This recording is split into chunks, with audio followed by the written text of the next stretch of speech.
Programming robots requires a huge amount of effort. You would need to program each driver, each integration with sensors and actuators from scratch, and that's why it's rarely done. Robots need to work on a real-time environment, dynamic and sometimes unpredictable environment where precision is key. It's very time-consuming and it would be a gigantic effort to do it alone, especially from scratch, right? That's why it's rarely done. ROS2 is the new version of the robot operating system.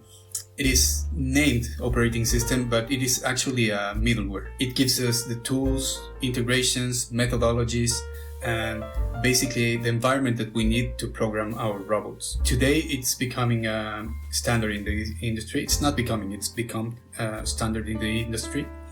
And with the ROS2, it enables us to prototype, program, and produce more solid and reliable software for our robots. When I say ROS is a middleware and not an operating system, it's because there's a huge difference. A middleware is a layer above the operating system, or more like a layer between the user applications and the operating system. When I say ROS2 is a middleware and not an operating system, it's because it is a layer above the operating system. Imagine we have something like this, where we have the operating system. Here is where ROS would be. This is a middleware. And we would have our sensors, actuators, and whatnot that interact with our middleware. At this level, we would have also other user applications. And this is where ROS2 would be. Middlewares for programming robots are nothing new. Often, the middleware used to develop or to program a robot is for that robot specifically, and it doesn't survive its project. We have some examples of other middlewares like YAP, Carmen, Player, Stage. They often do not survive their target project and are more like mission-based, right, or project-based. The cool thing about ROS in general, ROS and ROS2, is community. This has become, again, a standard. So you have a huge community and a huge amount of tools available to you to prototype and program pretty much anything you can think of.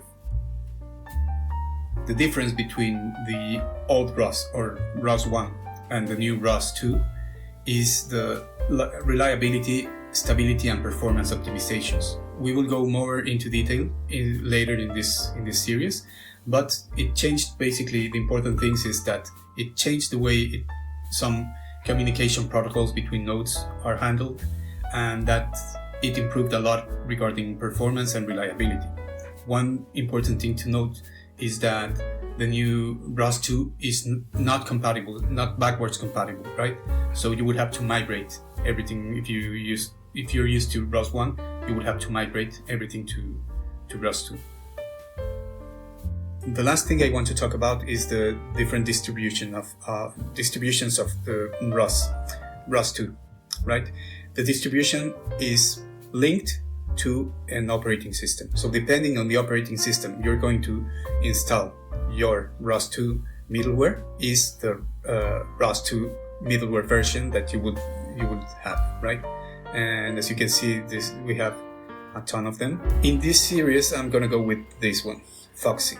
Actually, and this is for Ubuntu 20 if I'm not mistaken, and yeah, this is what we're going to go for. But be aware that there are a lot of different distributions and that you can choose from.